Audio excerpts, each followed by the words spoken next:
7-year-old Ethan had been taught the signal at school. 5 taps. Repeat. 5 taps. Repeat. If you're ever in danger and can't speak, use your fingers. He never thought he'd actually need it. But now, standing in a grocery store 200 miles from home, with a stranger's hand gripping his shoulder and a fake smile on her face, it was his only hope. He tapped. 5 times. Again. And again. Dozens of people walked past. No one noticed. No one cared. Until a massive German shepherd with graying fur suddenly locked eyes with him. The dog's body went stiff.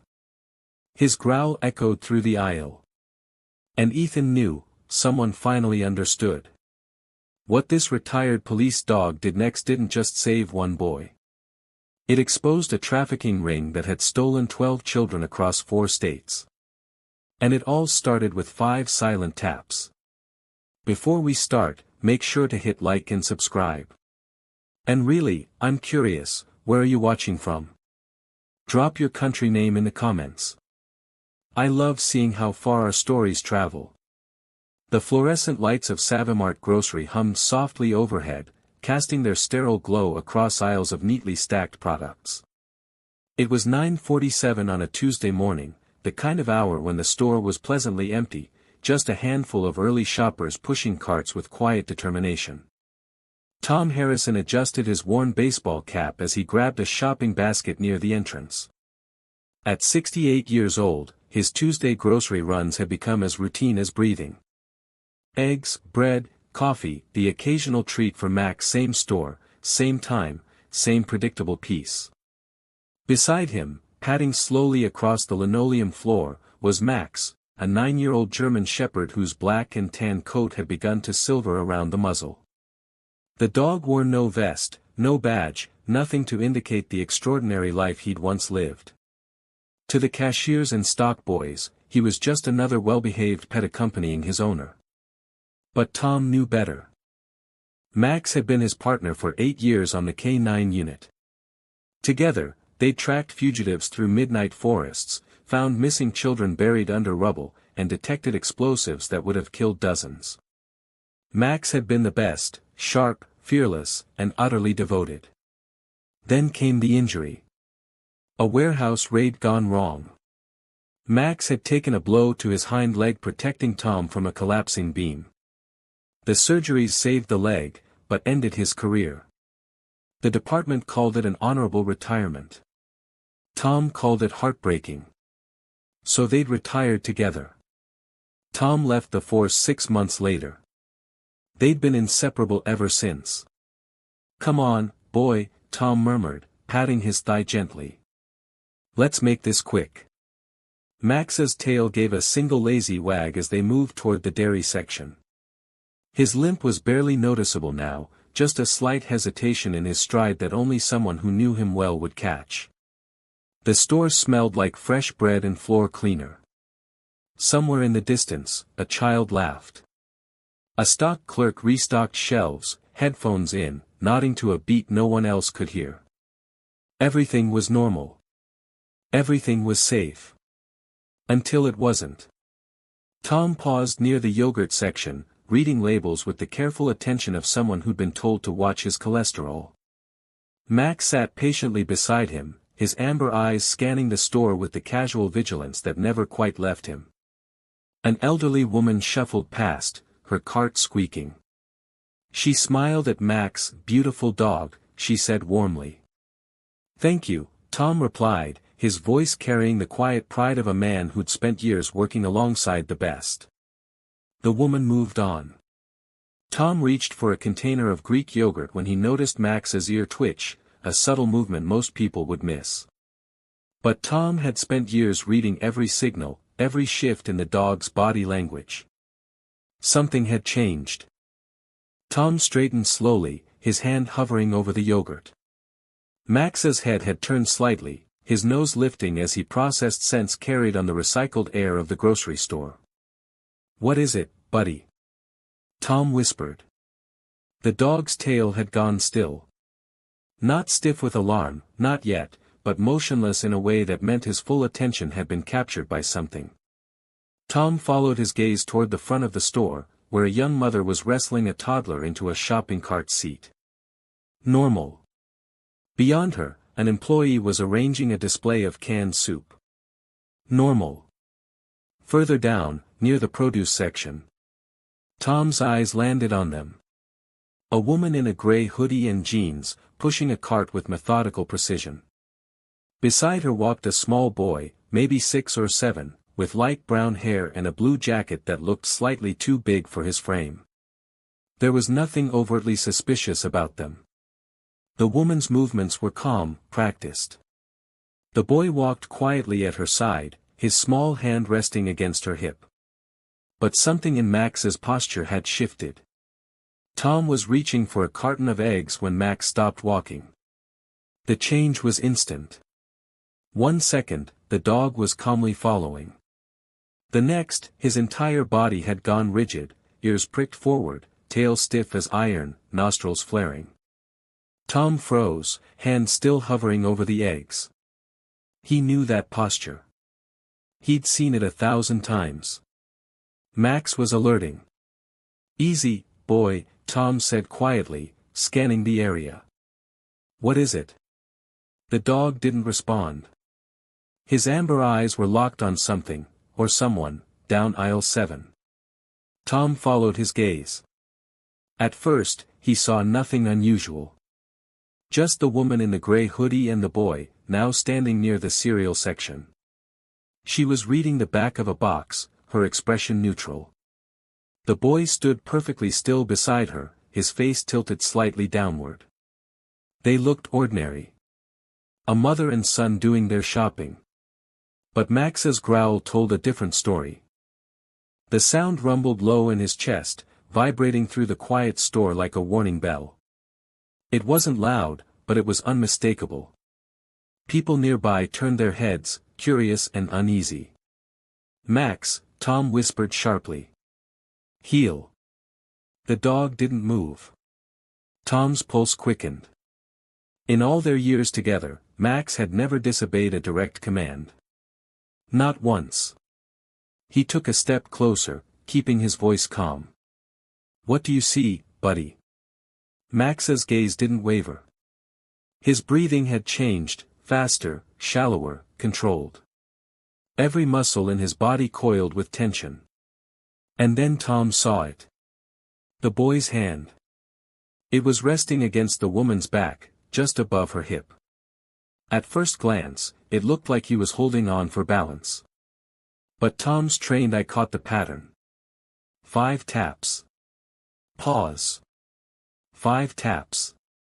Pause. The rhythm was deliberate. Intentional. Desperate. Tom's blood ran cold.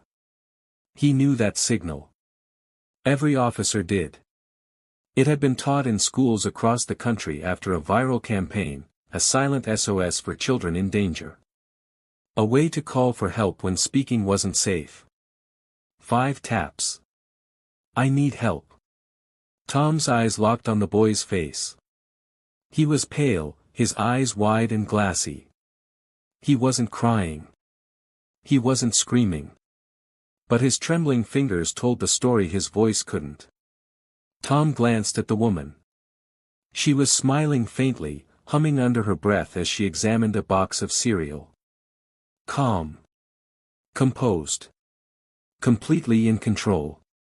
But her grip on the boy's shoulder was tight, too tight. Her knuckles were white. Max let out another growl, louder this time. His claws scraped against the floor as he pulled forward, straining against the leash. The woman's head snapped up. Her eyes met Tom's. For a split second, her smile faltered. And in that instant, Tom knew. She wasn't his mother. The woman's smile returned almost immediately, smooth and practiced. "Sorry," she said lightly, tugging the boy closer. "We'll get out of your way."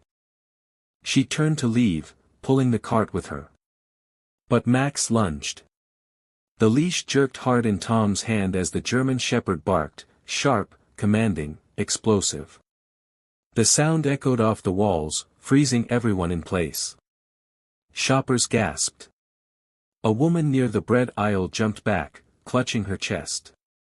The stock clerk pulled out his headphones, eyes wide.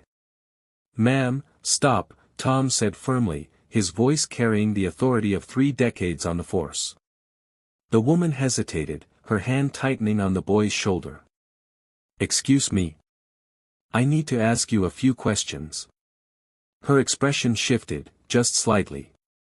The warmth drained from her eyes, replaced by something colder.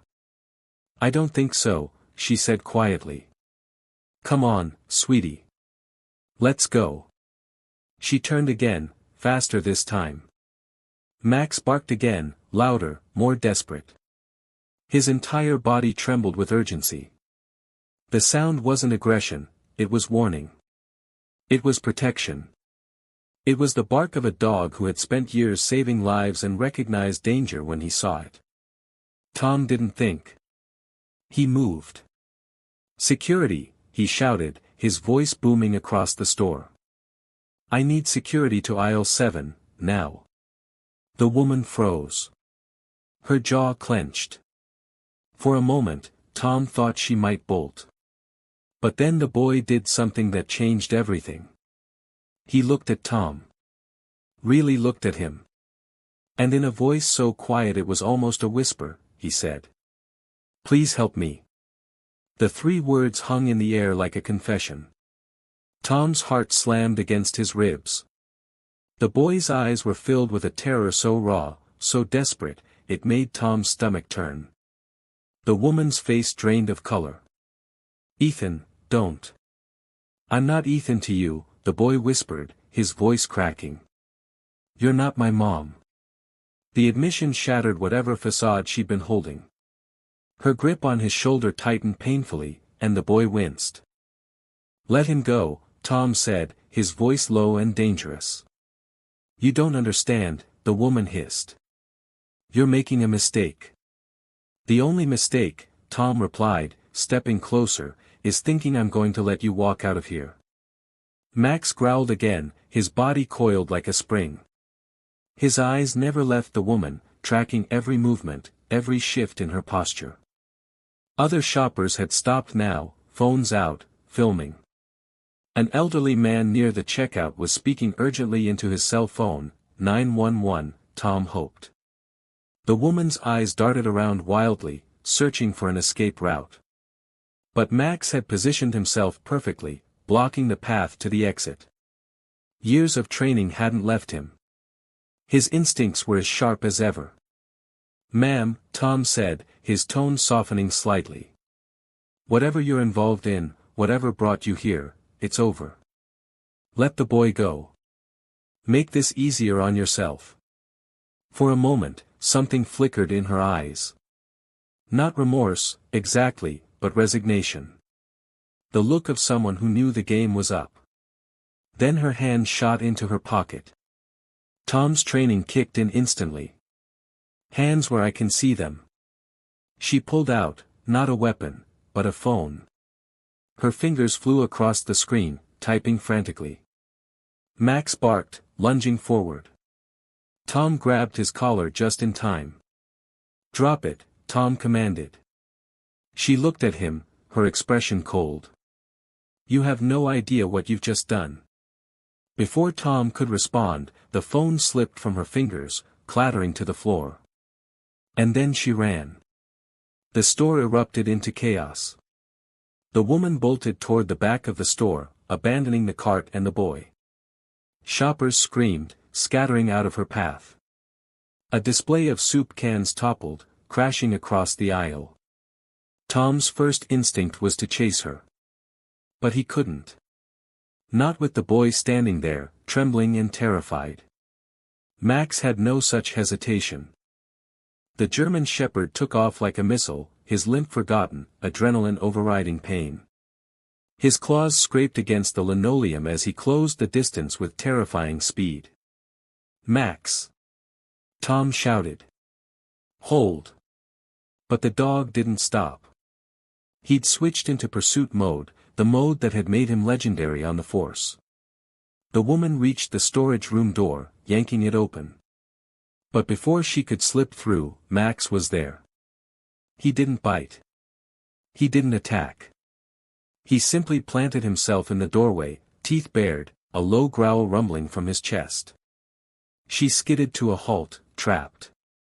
"Good boy," Tom called, jogging up behind, slightly out of breath. He'd scooped up the boy, who now clung to his shirt with small, desperate fingers. The woman backed against the wall, her chest heaving. "You're making a huge mistake," she spat. "That boy, he's mine. I adopted him." "Then you won't mind showing me the paperwork," Tom replied calmly. Her silence was answer enough. Moments later, the doors burst open. 4 police officers flooded in, weapons drawn, radios crackling with urgent chatter. "Hands on your head," one of them barked. The woman complied slowly, her face twisted with rage and defeat. As they cuffed her, she turned her head toward Tom. "You think this changes anything?" she hissed. "You think saving one kid matters?" Tom's grip on the boy tightened. It matters to him. The grocery store had become a crime scene. Yellow tape cordoned off aisles 7 through 10. Officers moved methodically, taking statements, collecting evidence, documenting every detail. Tom sat on a bench near the entrance, Max lying calmly at his feet. The adrenaline had worn off, leaving behind a bone-deep exhaustion. Beside him, wrapped in an emergency blanket provided by the paramedics, sat Ethan. The boy hadn't spoken since the arrest. He just stared at his hands, occasionally glancing at Max as if to reassure himself the dog was still there. A detective approached, a woman in her 40s with sharp eyes and a no-nonsense demeanor. Her badge read Detective Sarah Ortiz. "Mr. Harrison," she said, extending her hand. "I'm told you're the one who stopped her." Tom shook her hand. "Max did most of the work." Ortiz glanced down at the German Shepherd, her expression softening. "Retired K9. 8 years on the force. Best partner I ever had." She nodded slowly, pulling out a small notebook. "I need to ask you both some questions. Walk me through what happened." Tom recounted the morning, the alerting, the signal, Max's reaction. Ortiz scribbled notes, occasionally glancing at Ethan. When Tom finished, she turned to the boy. Her voice gentled. "Ethan, I know this has been scary. But you're safe now. Can you tell me what happened? How did you end up with that woman?" Ethan's voice was barely audible. "I was walking home from school. She said she knew my mom.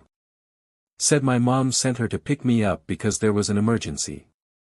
And you believed her?" He nodded, tears slipping down his cheeks. "She knew my name. She knew my mom's name. I thought." His voice broke. "I thought something bad happened." Tom's chest tightened. "She took me to a car," Ethan continued. "Drove for a long time. When I asked where we were going, she said we were going to see my mom. But we never did. We just kept driving. Different motels every night. Different stores. She said if I told anyone, if I tried to run, she'd hurt my family." Ortiz's expression hardened. "Did she hurt you?" Ethan shook his head. "Not really. But she was mean. She yelled a lot.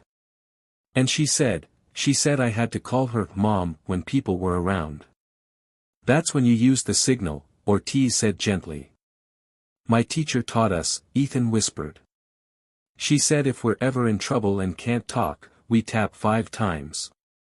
I didn't think anyone would notice. But he did." He looked at Max, his eyes glistening. He understood.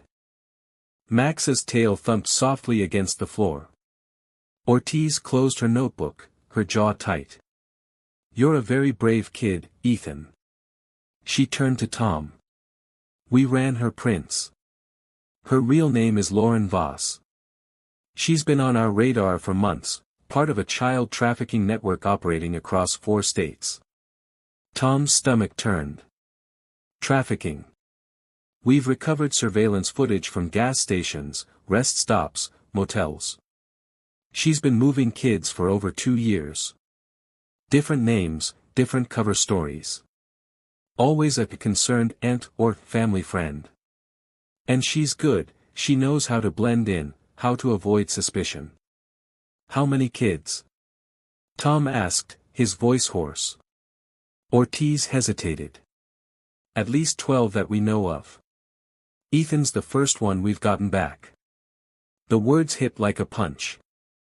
We found a burner phone in her purse, Ortiz continued. Encrypted messages, coordinates, pickup schedules. This wasn't just her. She's part of a network. And thanks to that phone, and Ethan's testimony, we finally have a trail to follow. Tom exhaled slowly, his hand resting on Max's back. The dog's warmth was grounding, a reminder that sometimes, even in the darkest moments, there was still good. Ethan's parents? Tom asked quietly. Ortiz's expression softened. On their way. They've been searching for 3 weeks. They'll be here within the hour. Tom nodded, relief washing over him. Ethan looked up at him, his voice small. Are you a policeman? I used to be, Tom said gently. But I'm retired now. Just like Max. He's a hero, Ethan said, his gaze shifting to the German Shepherd. He saved me. Tom smiled faintly. Yeah, buddy. He saved a lot of people. But today, he saved someone really special. Ortiz excused herself to take a call, leaving Tom and Ethan alone with Max. The store had quieted somewhat, the initial chaos settling into a controlled investigation. Tom watched as Ethan tentatively reached out, his small hand hovering over Max's head. You can pet him, Tom said. He likes it. Ethan's fingers brushed against the dog's fur, soft and hesitant. Max didn't move, just closed his eyes slightly, leaning into the touch. Does he have a family? Ethan asked. He has me, Tom replied. We take care of each other. Ethan was quiet for a moment. Then, in a voice barely above a whisper, he said, I thought no one would ever find me. I thought I'd never see my mom and dad again. Tom's throat tightened. But you did the right thing. You used the signal. And Max saw it. That's what heroes do, they pay attention when everyone else looks away. Are you a hero too? Ethan asked. Tom chuckled softly. No, kid. I'm just the guy who listens to his dog. An hour later, the glass doors slid open, and 2 people rushed inside, a man and a woman, both pale and breathless, their eyes wild with hope and terror. Ethan's parents. The moment they saw him, they broke. The mother, a woman in her mid-30s with brown hair and tear-streaked cheeks, dropped to her knees, sobbing as she pulled her son into her arms. Her hands trembled as she touched his face, his hair, his shoulders, as if she needed to confirm he was real. The father stood frozen for a moment, his hand covering his mouth, tears streaming down his face. Then he collapsed beside them, wrapping both of them in his arms. Ethan, the mother whispered over and over. Oh my God, Ethan. Tom watched from a distance, his chest tight with an emotion he couldn't quite name. Relief. Grief. Hope. Max's tail wagged softly, his ears pricked forward. After a long moment, Ethan's father looked up, his eyes searching until they found Tom. He stood slowly, his legs unsteady, and walked over. You're the one who found him, he said, his voice hoarse. Tom shook his head. Max found him. I just followed. The man looked down at the German Shepherd, his expression crumbling. He knelt slowly, resting a hand on the dog's head. Thank you, he whispered, his voice breaking. Thank you for bringing our boy back. Max leaned into the touch, his eyes soft and calm. Ethan's mother joined them, still holding her son tightly. We were told he used a signal, she said, her voice trembling. Something they taught him at school. Tom nodded. 5 taps. He's a smart kid. She smiled through her tears, brushing Ethan's hair back. His teacher, she made them practice it every week. We thought it was silly. We thought. Her voice broke. We thought it would never matter. It mattered, Tom said quietly. It saved his life. The mother looked at Max, then at Tom, her eyes glistening. How can we ever thank you? You don't have to, Tom replied. Just hold him tight. And maybe, teach other kids about the signal. Make sure they know someone's always listening. 2 days later, Tom received a call from Detective Ortiz. We've made 3 more arrests, she said, her voice carrying a mix of exhaustion and triumph. Lauren Voss gave us names. Locations. Bank accounts. The whole network is crumbling. Tom exhaled slowly, relief washing over him. And the other kids? We've recovered 4 so far. 3 in motels across state lines, 1 being held at a warehouse in Nevada. Still searching for the rest. But thanks to Ethan, and Max, we finally have a trail to follow. Tom's throat tightened. That's good. That's really good. There's something else, Ortiz continued. The school district heard about what happened. They want to meet with you. They want to expand the safety signal program, teach it in every school across the state. Make it mandatory training for teachers and students. Tom frowned. What do they need me for? They want Max to be part of the presentation. They want kids to see that the signal works. That someone will always notice. Tom glanced at the German shepherd, who was sprawled across the couch, snoring softly. He's retired. I know, Ortiz said gently. But he's also a hero. And kids need to see that heroes come in all shapes and sizes. That sometimes, the ones who save us don't even speak our language. Tom was quiet for a long moment. Then he said, I'll think about it. 3 days later, a package arrived at Tom's door. Inside was a letter, written in careful, shaky handwriting. Dear Tom and Max. Thank you for saving me. I was so scared. I didn't think anyone would ever see my signal. But Max did. He's the bravest dog in the world. My mom says you and Max are heroes. She says I should always remember that help is there, even when we can't see it. I will never forget. I drew this picture for Max. I hope he likes it. Love, Ethan. Folded beneath the letter was a crayon drawing, a boy standing beside a large German shepherd, both smiling. Above them, in blocky letters, were the words, My hero. Tom pinned the drawing to his refrigerator, his eyes misting. Max padded over, his tail wagging slowly. He sniffed the paper, then looked up at Tom as if to say, What's next? Tom smiled, scratching behind the dog's ears. You know what, buddy? Maybe one more mission wouldn't hurt.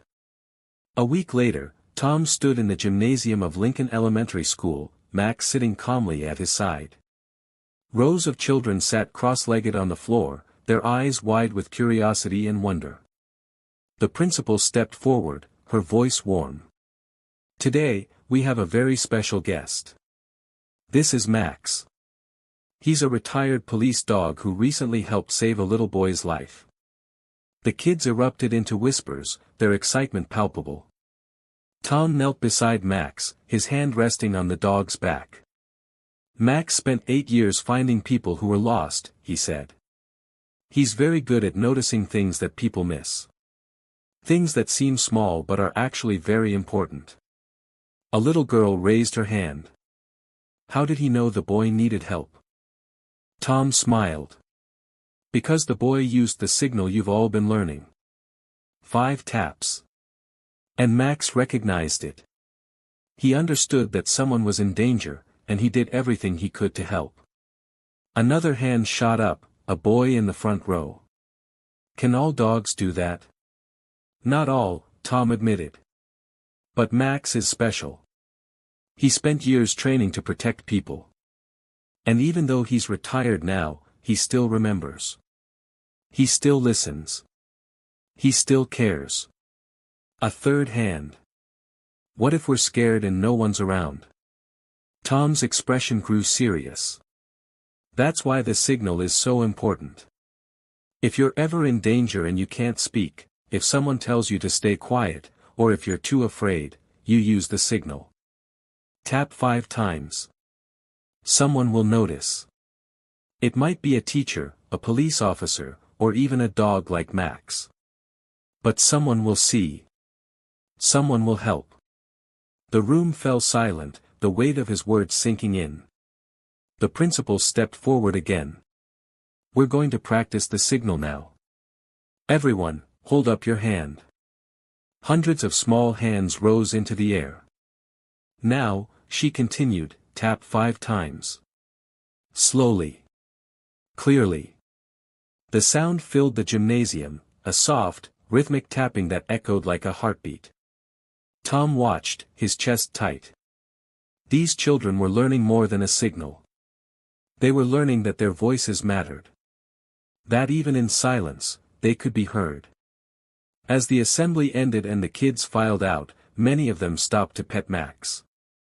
The dog sat patiently, his tail wagging gently, accepting their affection with the calm grace of someone who'd spent a lifetime serving others. One little girl lingered longer than the rest. She knelt beside Max, wrapping her arms around his neck.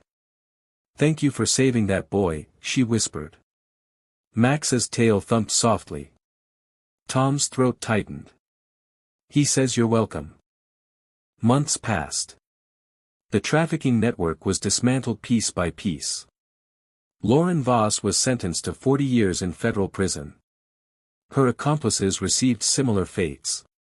11 of the 12 missing children were recovered, some after weeks of searching, others after months. The 12th child, a 6-year-old girl named Sophie, was never found.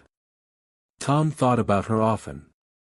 Late at night, when the house was quiet and Max lay snoring at his feet, Tom would stare at the ceiling in wonder. Where was she?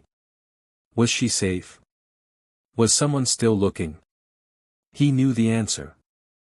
Someone was always looking.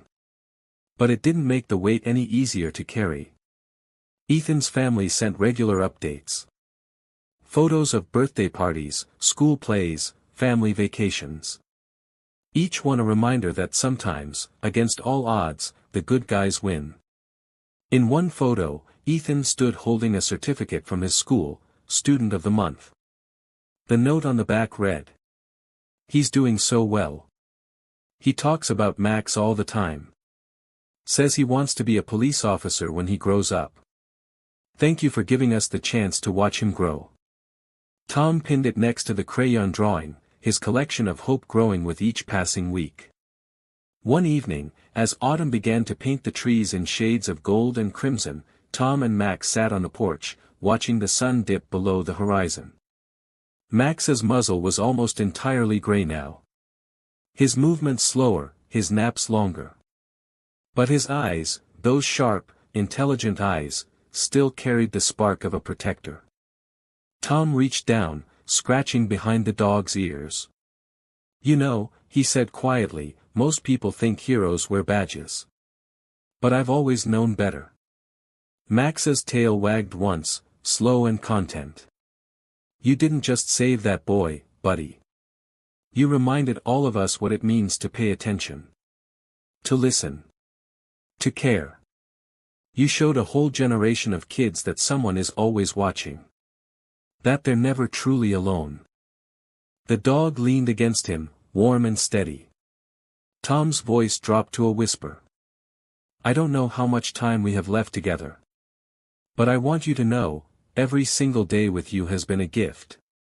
You've saved more lives than I can count. And you've saved mine more times than you'll ever know. Max looked up at him, his gaze steady and unwavering. And in that moment, Tom understood something he'd always known but never quite put into words. Heroes don't retire. They just find new ways to serve. A year later, Tom received an invitation to a ceremony at the state capitol. The governor was signing a new bill into law, Ethan's Law, mandating that every public school in the state teach the 5-tap safety signal.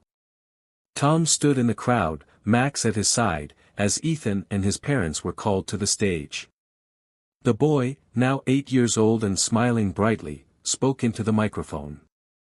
I used to be really scared, Ethan said, his voice clear and strong. But I learned that even when we can't talk, we can still ask for help. And someone will always listen.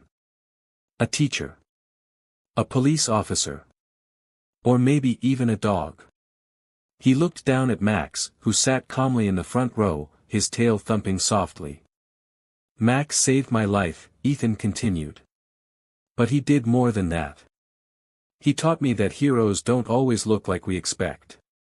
Sometimes they have 4 legs and a wagging tail. And sometimes, they just need us to pay attention. The room erupted in applause. Tom's vision blurred. He knelt beside Max, his hand resting on the dog's back. You hear that, buddy? You changed the world. Max's tail wagged, slow and content. And as the crowd stood in ovation, celebrating a law that would protect thousands of children for generations to come, Tom whispered, "Good boy, Max. You've always been the best." Sometimes, heroes don't need words. They just need to listen. Sometimes, a single signal, 5 quiet taps, can change everything. And sometimes, the smallest acts of courage ripple out further than we'll ever know. If this story moved you, don't forget to like, share, and subscribe. Because every act of bravery, no matter how small, deserves to be remembered. And every hero, no matter how many legs they walk on, deserves to be honored.